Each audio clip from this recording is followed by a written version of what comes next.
দুনিয়াবী চিকিৎসার ব্যবস্থাপনা আব্বার জন্য বন্ধ হয়ে গেছে। আব্বার জন্য ডাক্তার চিকিৎসার সাজেস্ট এখন আর করতে পারতেছে না।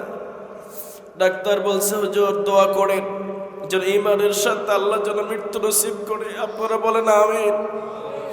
আমি আসলে ওয়াজ করার মতো কোন সুযোগ আমার নেই, মানসিক সেই শক্তিও আমার নাই। শুধুমাত্র আমি আসছি ওয়াদা পূর্ণ করার জন্য। কারণ একটি মাহফিলে বক্তা না আসলে মাহফিল কমিটির অনেক বদনাম হয়।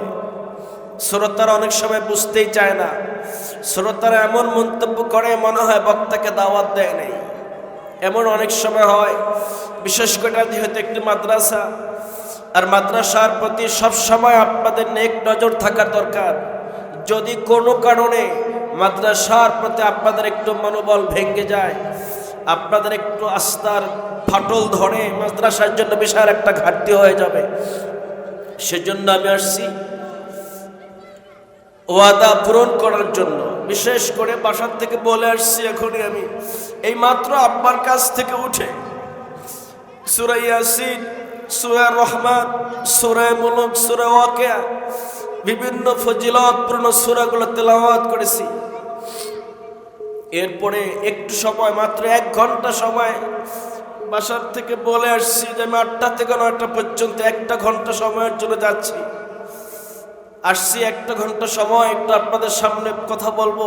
আজকে ওয়াজ করার মতো কোনো মানসিক প্রস্তুতি আমার নাই। আসছি আমার আব্বার জন্য একটু দোয়া চাওয়ার জন্য। আপনাদের কাছে দোয়া চাই আল্লাহ যেন আব্বার হায়াত থাকলে পরিপূর্ণ সুস্থ বানিয়ে দেন, আর যদি হায়াত না থাকে আল্লাহ যেন ঈমানের সাথে মৃত্যু নসিব করেন। সবাই বলেন আমিন। আমার আব্বা আমার জন্য দোয়া করেছে, সেই দোয়ার বদৌলতে আজকে আমি আপনাদের সামনে কথা বলার সুযোগ পেয়েছি। আমি নিশ্চয় আমার মনে আছে, আমি যখন চরমনাই মাদ্রাসায় লেখাপড়া করতাম তখন লতা থেকে লঞ্চে উঠতাম। আব্বা ফজরের পরে সাইকেল চালায়া আমাকে ভ্যানে পাঠিয়ে দিতেন, আর আব্বা সাইকেল চালায়া সেই আমার পূর্ব কোরালে গ্রাম থেকে লতা কত দূর, এই বৃদ্ধ বয়সে সাইকেল চালায়া আব্বা আমাকে লতা গিয়ে লঞ্চে উঠিয়ে দিতেন। এরপরে চরমনাই থেকে পড়াশোনা করার পরে আবার যখন ঢাকায় পড়াশোনার জন্য গেলাম, আমার বাড়ি কোথায়? কাউরিয়া বাজারের কাছাকাছি, হরিনাথপুর। কত দূর, আজ থেকে আরো 10 বছর 15 বছর আগের কথা বলছি, যখন রোডঘাট ভালো ছিল না। আব্বা একটি সাইকেল চালিয়ে আমার পিছনে পিছনে যাইতেন, আমাকে ভ্যানে উঠিয়ে দিতেন। আর আব্বা এই কাউরিয়া বাজার থেকে এই বৃদ্ধ বয়সেও সাইকেল চালিয়ে আজ থেকে 15 বছর আগে ভাঙ্গা ইটের রাস্তা দিয়া হরিনাথপুর পর্যন্ত আমাকে পৌঁছে দিতেন। লঞ্চ আসতো, লঞ্চে উঠতাম। আব্বা লঞ্চ ঘাটে রোদের মধ্যে দাঁড়িয়ে থাকতেন। আমি লঞ্চ থেকে ফোন করতাম, আব্বু আপনি চলে যান। আব্বা বলছে এখন তোমাকে দেখি না, কিন্তু লঞ্চ তো দেখি। আমি জানি লঞ্চের মধ্যে তুমি আছো। যতক্ষণ পর্যন্ত এই পারে দাঁড়িয়ে আমি লঞ্চ দেখবো, ততক্ষণ পর্যন্ত আমি এখানে দাঁড়িয়ে থাকবো। আব্বা আমার জন্য এত কষ্ট করেছে। আজকে আব্বা বিছানায় মৃত্যুর শয্যায় শায়িত। হয়তোবা আজকেই খবর পাবেন, হয় আজকেই খবর পাবেন, না হয়তো কালকে খবর পেয়ে যেতে পারেন যে রুহুল আমিন সাইফি এতিম হয়ে গেছে। হয়তো অল্প সময়ের মধ্যে আব্বা আমার এতিম বানিয়ে চলে যাবে। তবে আমার আব্বার স্বপ্ন নিশ্চয় কিছুটা হলেও পূরণ হয়েছে। আমার আব্বার ইন্তিকালের পরে আমি আব্বার জানাজা পড়াইতে পারবো। এই যে মাগরিব থেকে এই পর্যন্ত আব্বার মাথার কাছে বসে সূরা ইয়াসিন তেলাওয়াত করেছি, কোরআনের বিভিন্ন সূরা তেলাওয়াত করেছি। আব্বা সারা জীবন মুনাজাত করতো, রব্বুল আলামিন মৃত্যুর সময় আমার সন্তান আমার কাছে রাখিও, আমার সন্তান যেন মৌতের সময় আমার কাছে থাকে। অন্তিম সময় যেন আমার সন্তান আমার সূরা ইয়াসিন তেলাওয়াত শোনাইতে পারে। আজকে সারাটা দিন বারবার আব্বার মাথার কিনারে বসে বসে সূরা ইয়াসিন তেলাওয়াত করেছি, বারবার তেলাওয়াত করেছি। আব্বা তো কথা বলতে পারে না, আমি এই খেয়াল করে তেলাওয়াত করেছি।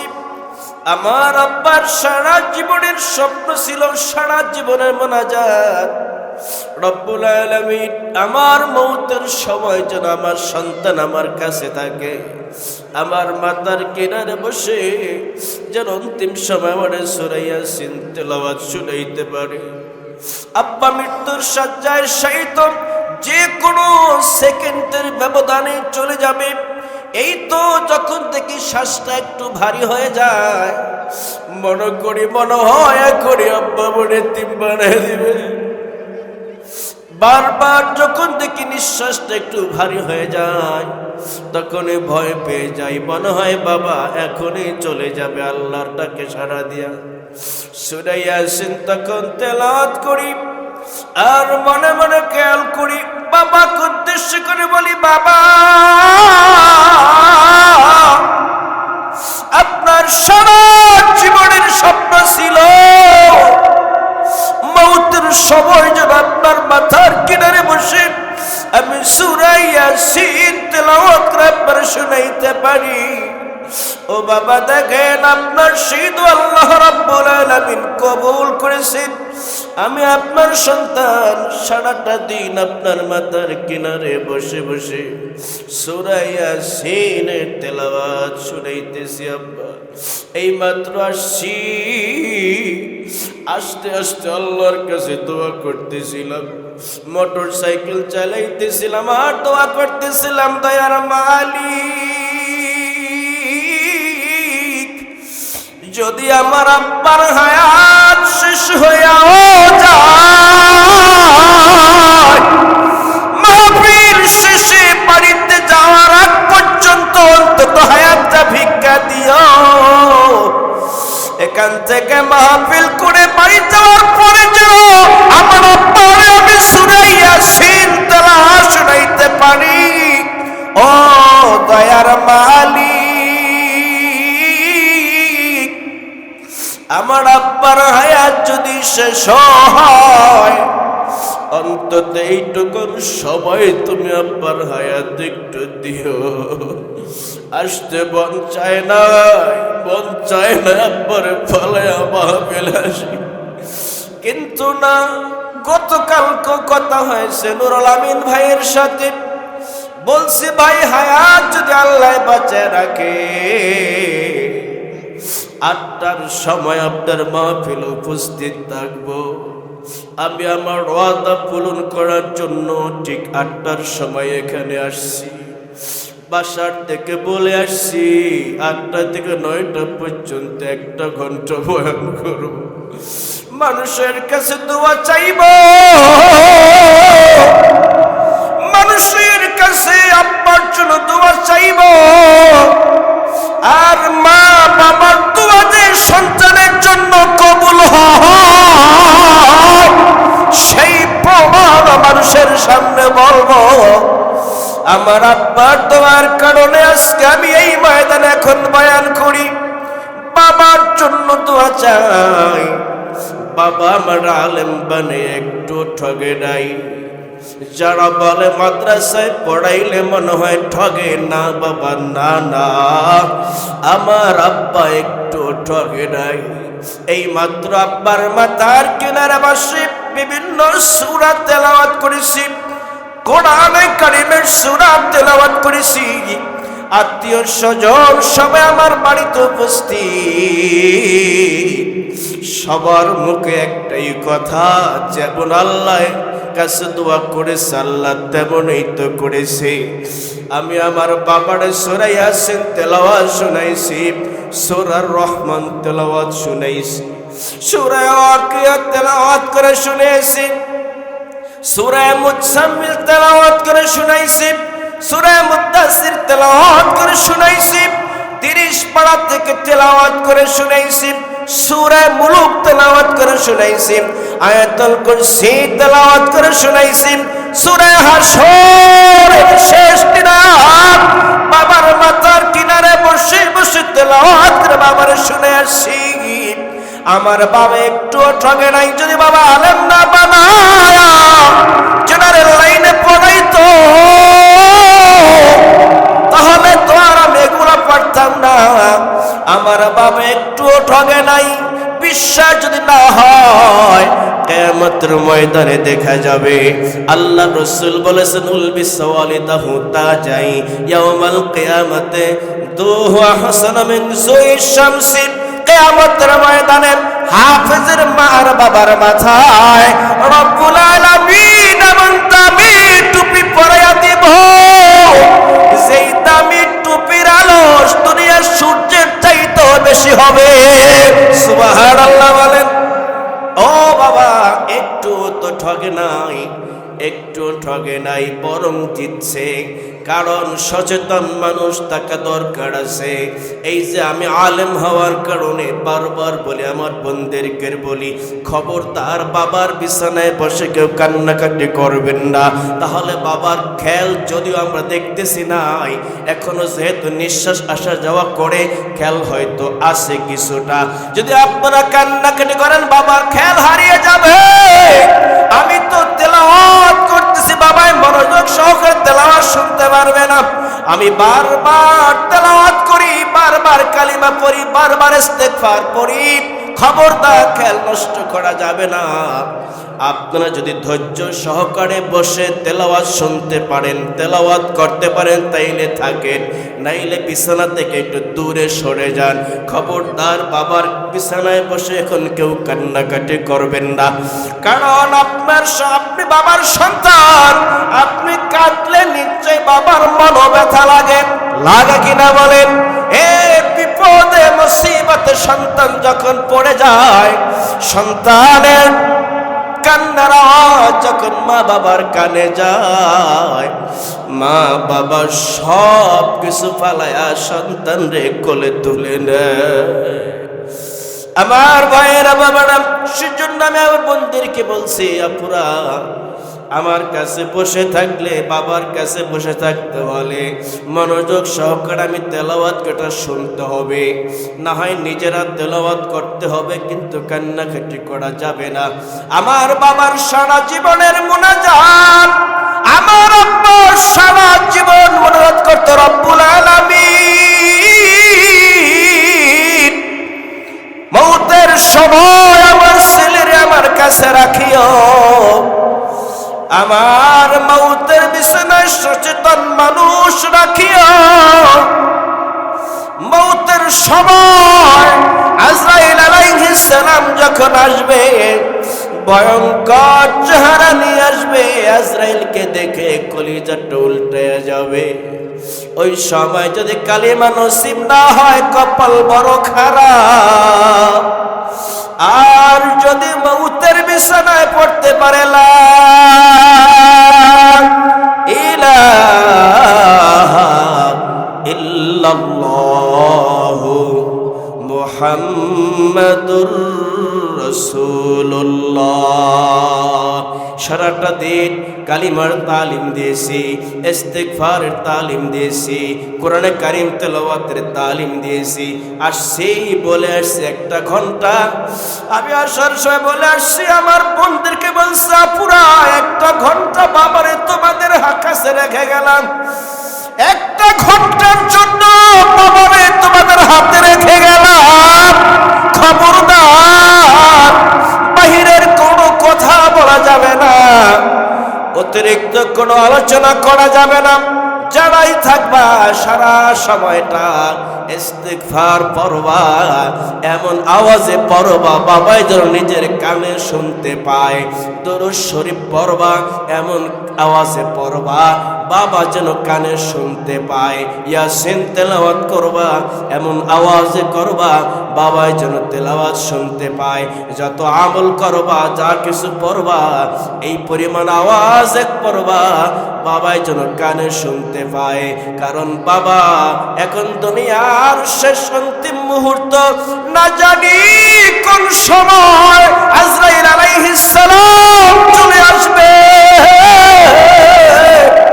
আমাদেরকে জনমের মধ্যে তিন বানায়া আজরাইল আলাইহিস সালাম বাবার রূহটা নিয়ে চলে যাবে। ওই অন্তিম সময় যদি বাবা একবার পড়তে পারে লা ইলাহা ইল্লাল্লাহু মুহাম্মাদুর রাসূলুল্লাহ। আমার ভাইয়েরা, বাবারা, আমি আমার বন্ধুদেরকে বলে আসছি, সূরা ইয়াসিন তেলাওয়াত বেশি বেশি পরিমাণে করো। কারণ আমি আলেম হাদিসে পড়েছি, আল্লাহ রাসূল বলেছেন মুমূর্ষ ব্যক্তির মাথার কাছে বসে যদি সূরা ইয়াসিন তেলাওয়াত করা হয়, তেলাওয়াতের বরকতে আল্লাহ মৃত্যুর যন্ত্রণা আসান করে দেয়। আজকে 8.5 দিন যতবার তেলাওয়াত করেছি এই নিয়তে খেয়াল করে পড়েছি। আল্লাহ, 8.5 দিন যতবার তেলাওয়াত করেছি প্রত্যেকবার তেলাওয়াতের সময় এই খেয়াল করে পড়েছি, দয়ার মালিক, সারাটা জীবন ভরে যত জায়গায় বয়ান করলাম, মানুষের কাছে এই বয়ানটা অনেক সময় করেছি। সূরা ইয়াসিন তেলাওয়াত করলে মুমূর্ষ ব্যক্তির মৃত্যু যন্ত্রণা আসান হয়ে যায়। ও দয়ার আল্লাহ,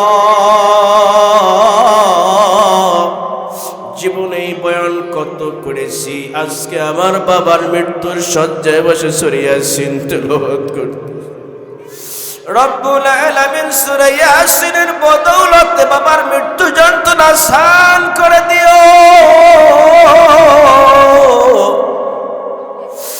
আমার বয়ানের বাস্তব আমি দেখতে চাই, সেজন্য আপনাদের কাছে দোয়া চাই।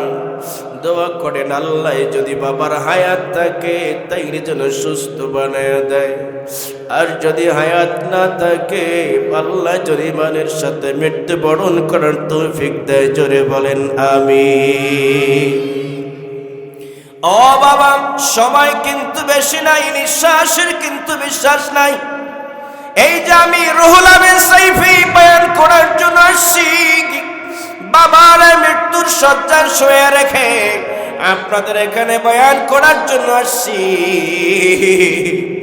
বাসায় বলে আসছি 1 ঘন্টার জন্য যাচ্ছি, কিন্তু এই গ্যারান্টি তো আমার নাই 1 ঘন্টা বয়ান শেষে আবার বাড়িতে নিরাপদে পৌঁছতে পারবে, এই গ্যারান্টি কিন্তু আমার নাই। এই গ্যারান্টি তো আমার নাই। ও বাবা, চাঁদপুরের ঘটনা, কোন এক আল্লাহর বান্দার সন্তান, 2টা সন্তান পুকুরের মধ্যে পড়ে পানিতে ডুবে মারা গেছে। বাবার খবর শোনার পর সন্তানের জানাজায় শরীক হওয়ার জন্য রওনা দিয়েছে, মোটর সাইকেলে রওনা দিয়েছে। পথে মধ্যে মোটর সাইকেল অ্যাক্সিডেন্ট করে বাবাই মারা গেছে। বাবাই যদি জানতো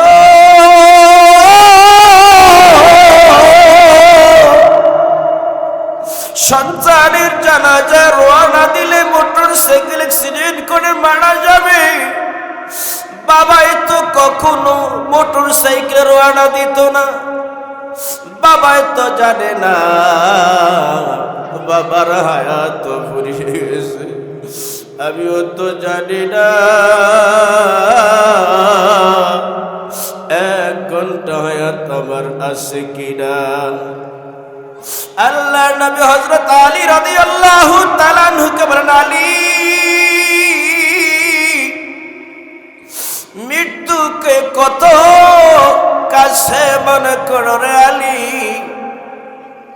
হযরত আলী রাদিয়াল্লাহু তাআলা আনহু বলেন, ইয়া রাসূলুল্লাহ, ইয়া হাবিবাল্লাহ, নবী গো,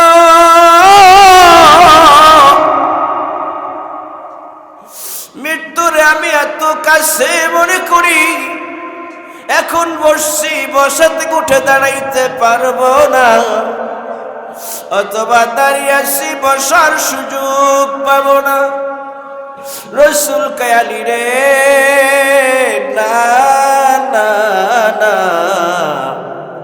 মৃত্যু এত দূরে ডরে আলী, মৃত্যু আরো কাছে।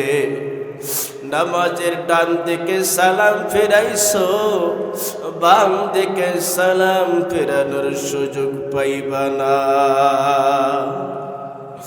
সময় কিন্তু বেশি নাই, নিঃশ্বাসের তো বিশ্বাস নাই। সময় থাকতে গুনাহ মাফ করাইয়া করাইয়া। এই হইল ভাই দুনিয়া, কেউ তো কারো আপন না।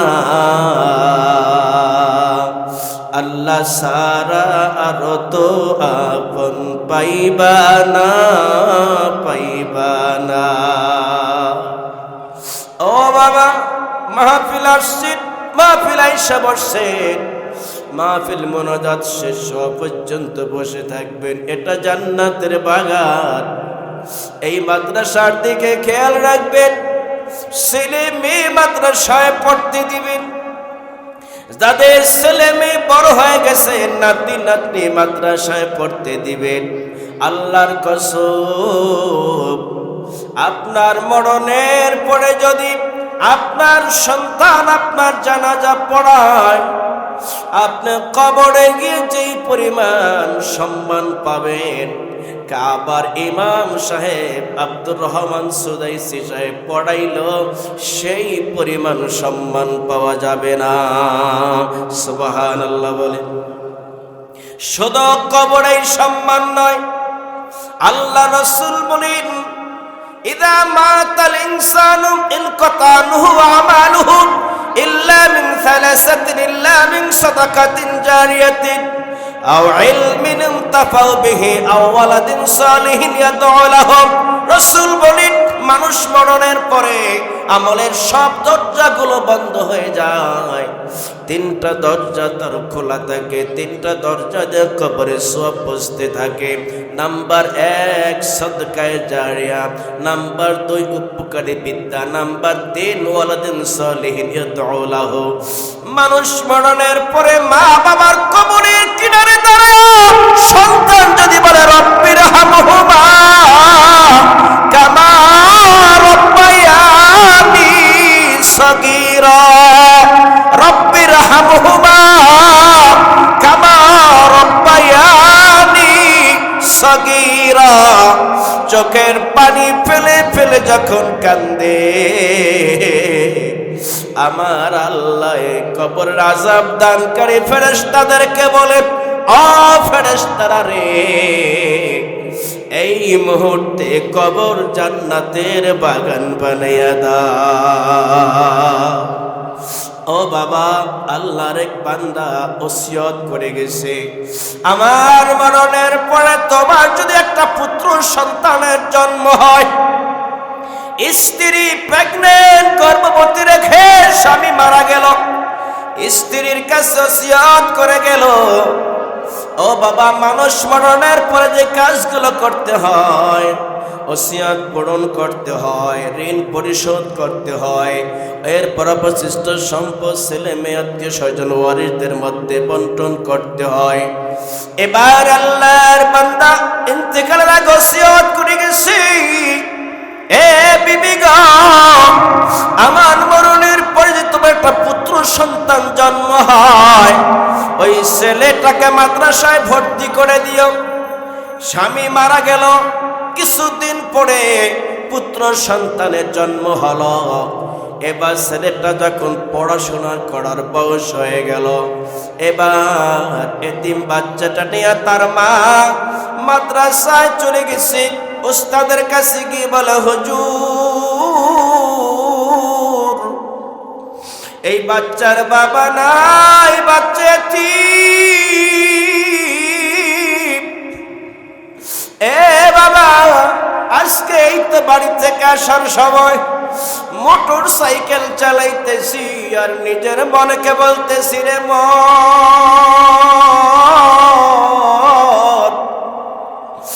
তো আজকে রাত্রেই তুই এতিম হয়ে যাবি।